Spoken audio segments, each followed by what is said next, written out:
नमस्कार दोस्तों, स्वागत है आप सभी का फिर से एक बार हमारे इस YouTube चैनल पर। दोस्तों 25 अक्टूबर को इस वर्ष का आखिरी आंशिक सूर्य ग्रहण लगने जा रहा है। हिंदू पंचांग के अनुसार आंशिक सूर्य ग्रहण दोपहर 2:28 से शाम 6:32 तक रहेगा।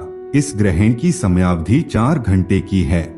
भारत के कई हिस्सों में इस अनोखे खगोलीय घटना को देखा जा सकेगा।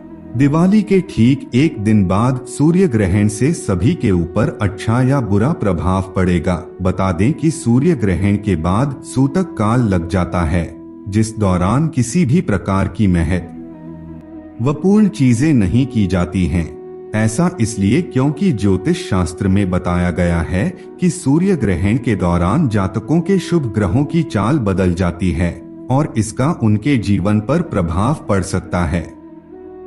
आज के इस वीडियो में हम आप लोगों को एक ऐसे शक्तिशाली मंत्र के बारे में बताने जा रहे हैं जिसे सूर्य ग्रहण काल के दौरान अगर आप एक बार भी उच्चारण कर देते हैं तो दोस्तों जो 25 साल में आपको फल की प्राप्ति होती है वह सिर्फ 1 घंटे में आपको प्राप्त हो जाएगी। दोस्तों यह ग्रहण स्वाति नक्षत्र, तुला राशि और वायुमंडल में लगने वाला है।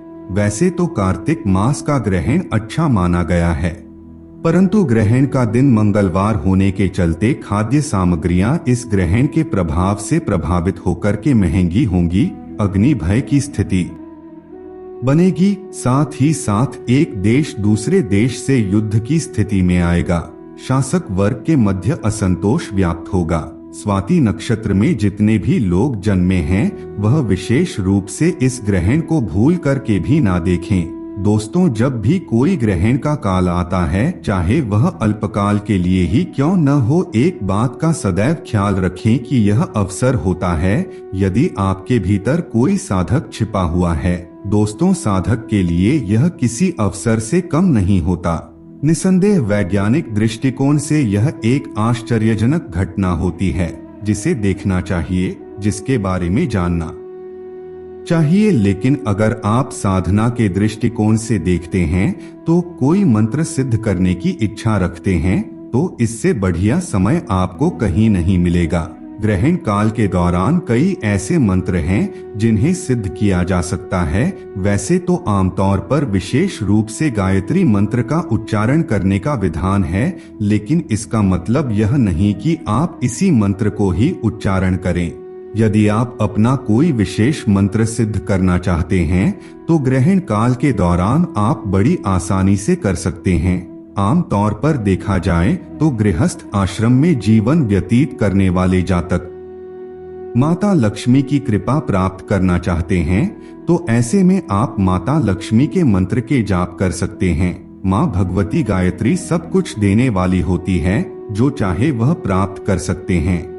आप गायत्री मंत्र का उच्चारण करके अन्यथा कोई और मंत्र, लेकिन यह जो ग्रहण का काल है यह एक अवसर के समान होता है, इसे व्यर्थ नहीं जाने देना चाहिए। सूर्य ग्रहण के दौरान व्यक्ति को हमेशा देवी देवताओं का स्मरण करना चाहिए और उनसे अपने जीवन की कुशलता की कामना करनी चाहिए। सूर्य ग्रहण के दौरान देवी देवताओं के बीज मंत्र और चालीसा का पाठ करने से ग्रहण का प्रभाव कम हो जाता है। इस बात का भी ध्यान रखें कि मंत्रों का जाप मन में किया जाए, इसलिए यह ध्यान रखें कि आप भगवान की प्रतिमा का स्पर्श बिल्कुल ना करें। सूतक काल के बाद स्नान सबसे जरूरी है, इसलिए ग्रहण के बाद सबसे पहले स्नान करें और फिर देवी देवताओं की मूर्तियों को, अन्न को और घर के हिस्सों को गंगाजल से सिक्त कर दें। ऐसा करने से ग्रहण का प्रभाव कम हो जाता है। इसके साथ शास्त्रों में यह भी बताया गया है कि ग्रहण के दौरान दीपक जलाकर गायत्री मंत्र अथवा महामृत्युंजय मंत्र का जाप जरूर करना चाहिए। यह आपको कई प्रकार के समस्याओं से व्यक्ति को दूर रखता है। सूतक लगने के बाद भोजन खाना पकाना, नहाना इत्यादि से दूर रहना चाहिए। साथ ही इस दौरान सोना भी नहीं चाहिए। ऐसा करने से व्यक्ति के जीवन पर बुरा प्रभाव पड़ सकता है।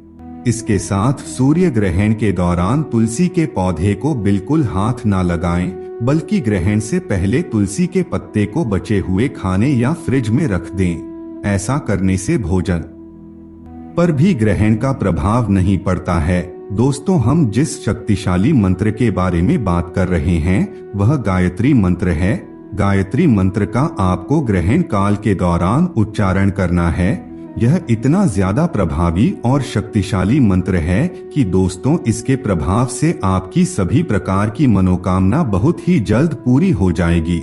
जो फल आपको 25 साल में प्राप्त होता है वह मात्र 1 घंटे में आपको प्राप्त हो जाएगी यदि आप सच्चे हृदय से इस मंत्र का उच्चारण करते हैं और इसे सिद्ध कर लेते हैं। तो मित्रों, आज के लिए बस इतना ही। फिर मुलाकात होगी एक नए और ताजा एपिसोड में। तब तक के लिए नमस्कार।